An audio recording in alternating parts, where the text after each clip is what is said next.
Hello, everyone, and greetings from Dubai. In today's program, I am joined by the excellent Dr. Gilbert Doctorow, historian and an international affairs expert. Um, so, the US prepared this proposal for ending the war in Ukraine, yet we see now that Zelensky rejected it quite publicly before it could even be presented, and the Europeans are seemingly encouraging him to do this as well. So, as a result, we've now seen Marco Rubio canceling his attendance, and the entire thing more or less collapsed before it had even begun. A very dramatic development, given that the US now threatens to wash its hands with this war and walk away unless the parties start falling in line. How do you make sense of all of this? I think the Russians have finally mastered a technique that was outside their competence for decades, public relations. This weekend was quite remarkable that Vladimir Putin took the initiative and launched, without any prior consultation with the Ukrainians or the Americans or anybody else, he launched his proposal for a 30-hour ceasefire in honor of Easter. And he assumed that the Ukrainians would follow suit. The result immediately of his announcement was Zelensky appearing before cameras, disheveled, looking confused, and making a rather spontaneous and not very kindly or agreeable statement, denouncing the Russians for never agreeing to the 30-day unconditional ceasefire that he had proposed, and instead of offering a 30-hour peace proposal. That was in bad humor, and it showed that the Russians had really caught him flat-footed. Now, the next move was obviously a leaking of information to the Financial Times that Vladimir Putin was ready to abandon the maximalist ambitions of Russia to take all of the four oblasts, which it has incorporated into the Russian Federation after referenda in the fall of 2022, but which it has not fully captured. We know that Donetsk province or oblast is only about 65, 70% held by the Russians. The Lugansk was always very well kept by the Russians. It's about 98%, 99% in Russian hands. But the other two oblasts are not. They're maybe 50 or 60% Russian. And Kherson, the very capital of Kherson Oblast, is in Ukrainian hands on the right bank of the Dnieper River. So the fact that he would violate actually the constitutional requirement that Russia not sacrifice any territory that is deemed to be fully Russian, that is quite extraordinary, and it was meant to demonstrate to the Americans that Russia is not after a land grab, that Russia is after security and the other principles that were announced at the start of the special military operation. And it's the Financial Times took close note of this and remarked that probably the Russians, in exchange for this concession, very considerable concession, would be looking for their other interests to be fully adopted by the Americans in the final peace settlement that would be on the table. Well, here you have the Russians making a important seeming concession, although when asked about this by reporters, the press secretary of the Kremlin, Peskov, said, no, this was fake news. That's understandable. I believe that this leaking of information to the Financial Times and to the Western media was intentionally done in this to catch again, to smoke out the Ukrainians, and to avoid unnecessary discussion of this concession at home in Russia, where it would raise eyebrows, where it would come under strict criticism from real patriots who say, it violates the Constitution. We cannot sacrifice any land that has been duly incorporated into the Russian Federation. Well, they smoked out Zelensky in more than one way. When you turn this around in your mind, you see that the Ukrainians, probably at the suggestion of what the Russians call their curators in London and in Washington and in Paris, that the Ukrainians were proposing and were advancing the unconditional ceasefire with intent to divert attention entirely away from their rigid position on the end game, for their unwillingness to accept anything other than a Russian capitulation as the basis for a peace treaty. And here you have it. The Russians have publicly, or at least are assumed to have made a concession of great importance.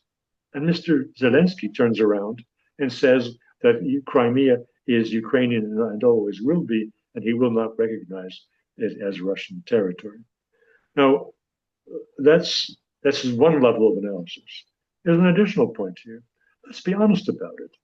The Ukrainians diverted attention from the end game because if Mr. Zelensky were to propose anything less than the maximalist program that he has from the beginning set out as his peace objectives, which is essentially Russian capitulation, trial at a tribunal of Putin and the other Russian leaders, reparations and so forth, as if Russia lost the war and Ukraine won the war. If Zelensky were to back away from any of this, he'd be lynched the next day. He cannot make any compromises. This is not a question of whim. It's a statement of fact. He'll be lynched, and he knows it. So the Russians have been very clever in setting up the stage. And what is the end act of this stage presentation that they prepared? That the United States wash its hands of this whole exercise, walk away from it, probably cut all further intelligence assistance to Ukraine, say, let the Europeans do it if they like Ukraine so much, and continue the progress on normalization of relations with Russia. This is a scenario that I see in the making. So the seeming Russian concessions, as you mentioned, they were quite significant, as reported in the Financial Times. Do you see the reports though as credible that the Russians actually did offer to freeze the conflict along the existing lines, given that this would provide a problem within the constitution, or were they simply betting on Zelensky not accepting these terms? How are you reading this? Because if it is correct, it was significant concessions on the Russian part.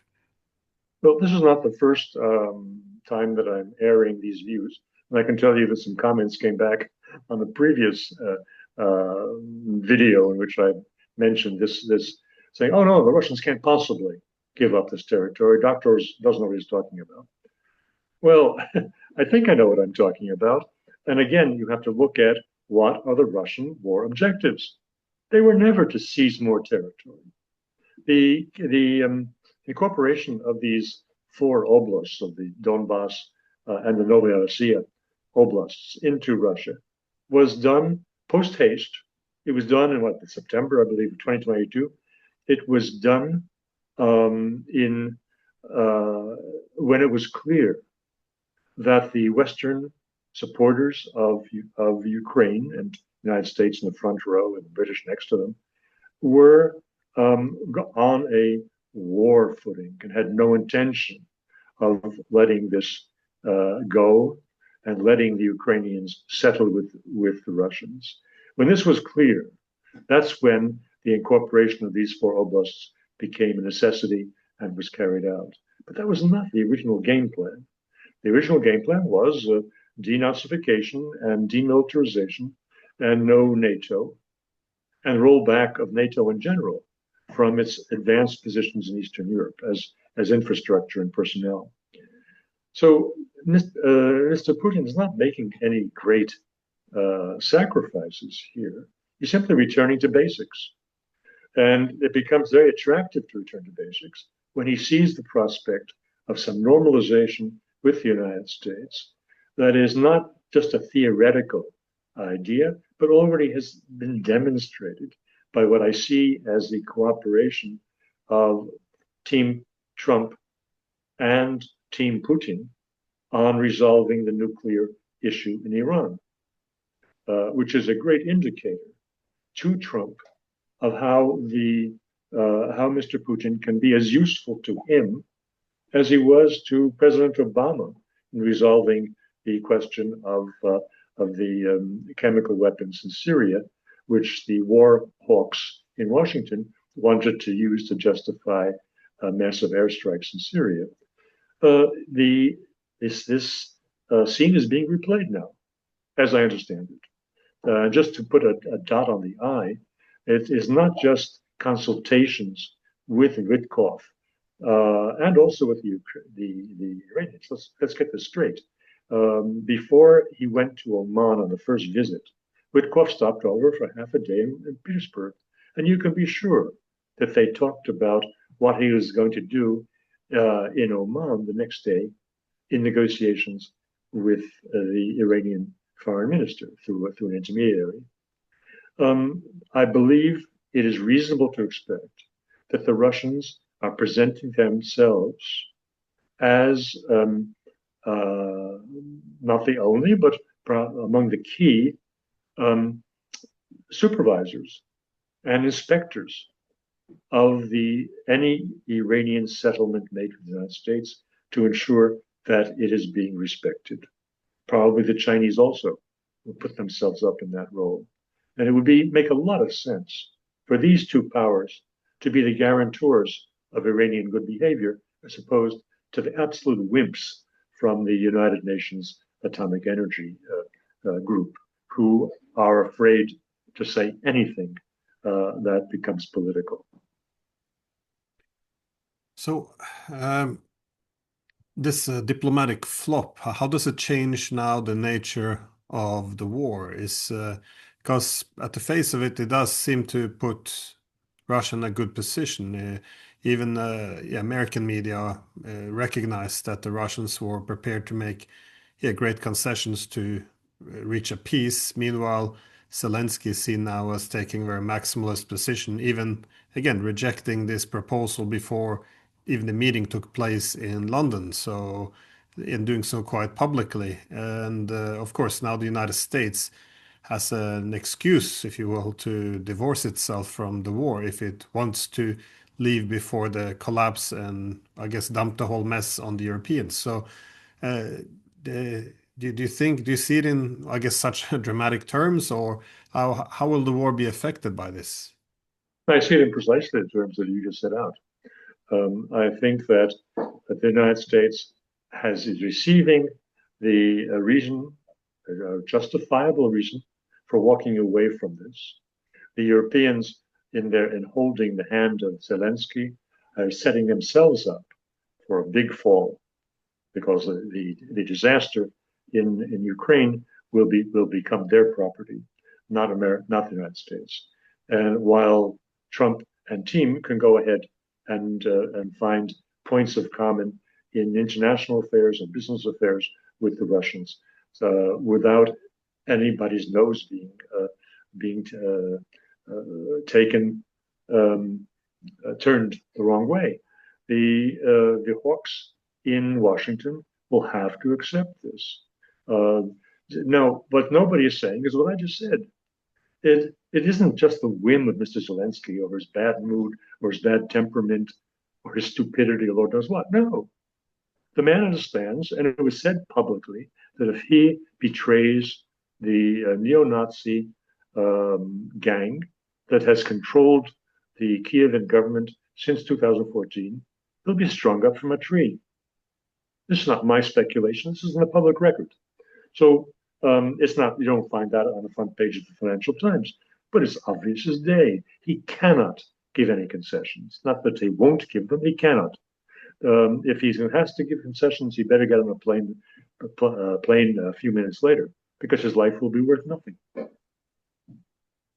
Yeah, well, that was kind of the something that Boris Johnson also suggested happened in 2019, that he was unable to present any of his implement any of his peace mandate because of the nationalists. But it was an interesting commentary out today by the former advisor of Zelensky, Alexei Arestovich, who argued that Ukraine should accept the loss of these 4 regions, because in his words, the alternative was there would be a loss of 8 regions instead. So in other words, the alternative isn't victory, it's further defeat. And I guess anyone who's following the conflict now, kind of recognizes this, that the war is being lost, that the more it's delayed, the more men and territory will simply be lost. So I understand the position that Zelensky is in. He's had to live with this threat by the nationalists since 2019, and it's not much he can do to reverse course now. But the Europeans, what is the objective here? Because if the Americans are preparing to walk away from this, what's the benefit of prolonging the war now and further extending it? It's I guess of all the actors, I have the hardest time understanding the Europeans. Right. Well, step back. Arestovich remarks, he's in the United States, isn't he, right now? He has been there for several years, unless I'm missing something. Where was he when he made this statement? I'm uncertain. He was on one of these podcasts he usually attends. I'm not sure. I heard he was in US, then I heard he was in Turkey. I don't really know, to be honest. But Well, he's not in Ukraine, at least, that's for he's sure. not in Ukraine. Otherwise, he wouldn't dare say what he said. No. So this, you can be objective and you can make valuable contributions, as that statement appears to be, when you don't have your life on the line because you've got these fellows behind you who are ready to lynch you. And that is a situation of Mr. Zelensky, which he has gotten himself into the whole time he's been in power. But as to the Europeans, why are they so stubborn? Well, you've discussed this with various analysts, and I think generally it's been what I've heard or understood is that they have dug a hole for themselves, and it's very hard for most of them to extricate themselves from the commitments they've made, and they have no intention of retiring early from political life, so they keep on doing it.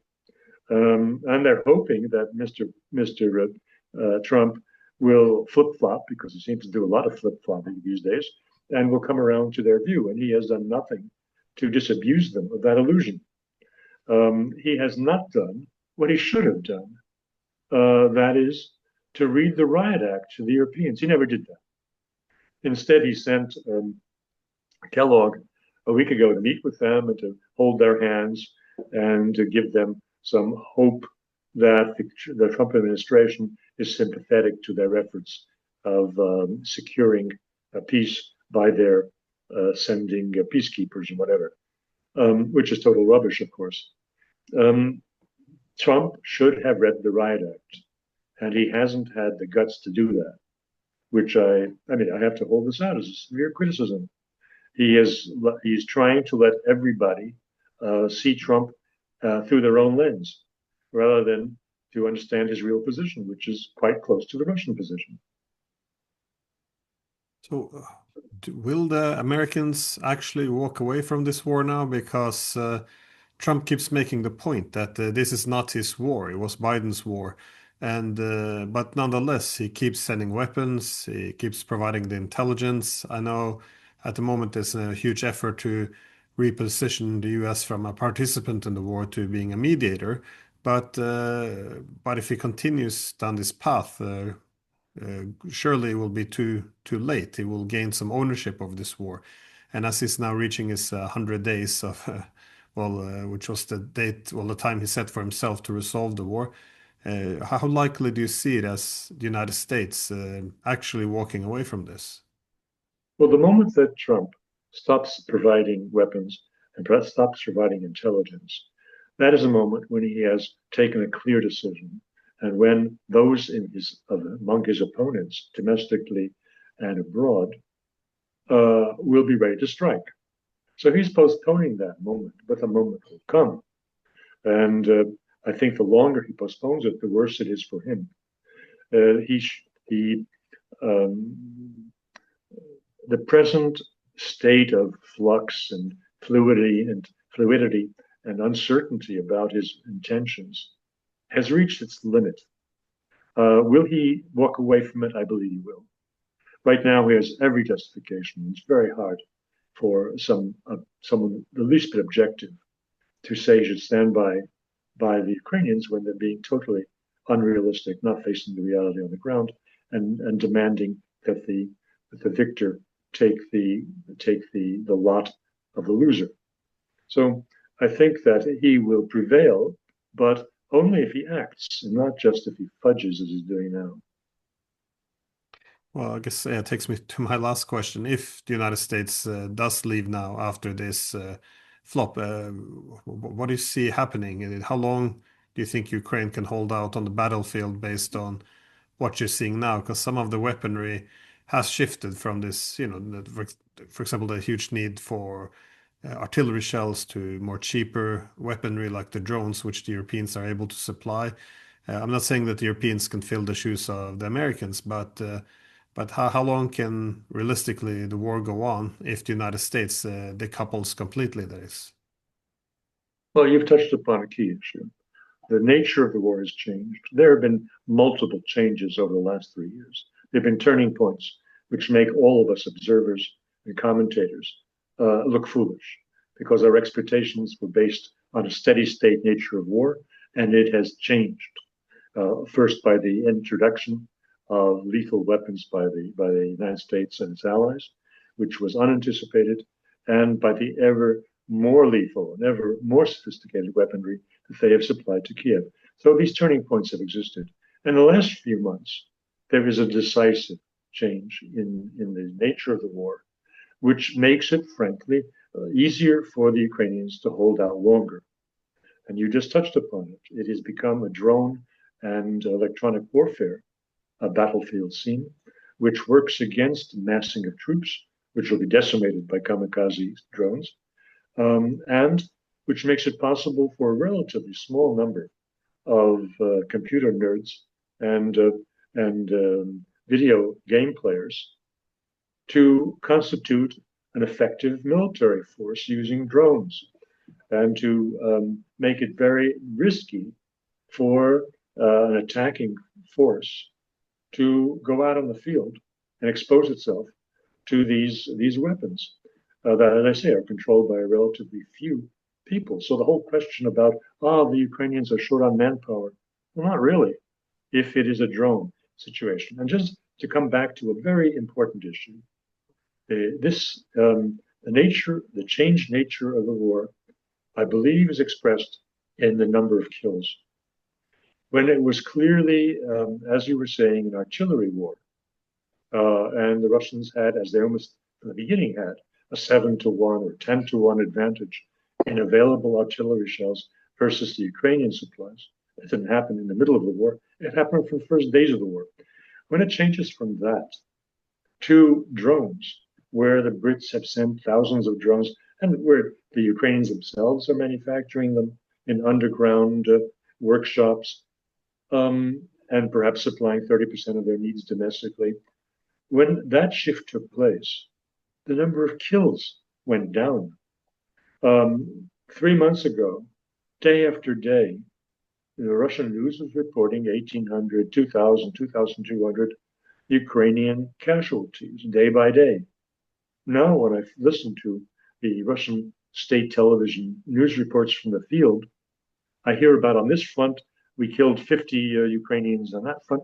What is it? It's a different scale. It is an order of magnitude different. And so this has a decisive importance for as we consider how long can the Ukrainians hold out. On the other side, war is not just technical and material, war is psychological.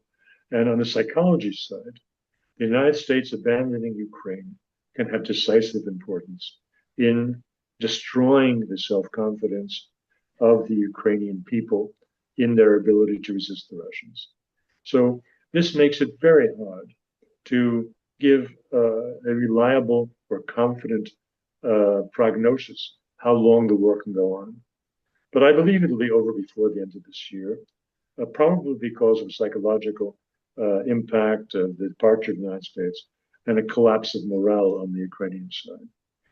Not because they don't have any bodies to put on the line. They have some bodies. And the front lines have not collapsed. And in the case of the little scraps of land that were being held by the Ukrainian forces in Kursk province, my goodness, it's down to 99.5% of the land is recovered. And that last 0.5% is awfully difficult for the Russians to capture. The Ukrainians are going to their deaths knowingly, rather than surrender or flee. Flee is rather problematic, but they're not doing that. And so the Russians recognized a long time ago that their Slavic brethren in Ukraine have the same kind of guts and the same kind of determination that they do. And that hasn't changed. Therefore, as I say, it's very hard to give a serious date when will the war end. But I believe it'll be sooner rather than later, and it'll certainly be before the end of this year. Yeah, well, when I heard about the huge US pressure and the Russians making great concessions, I was struck by a moment of optimism that yeah, this war could possibly come to an end fairly soon, but it appears it will still go on for some time. But no, I do agree though that yeah, it is a huge limit now on how far, of course, it can go. So yeah, Dr. Gilbert Doctorow, thank you so much. It's always very fascinating to get your insights. So thanks again. No, my pleasure.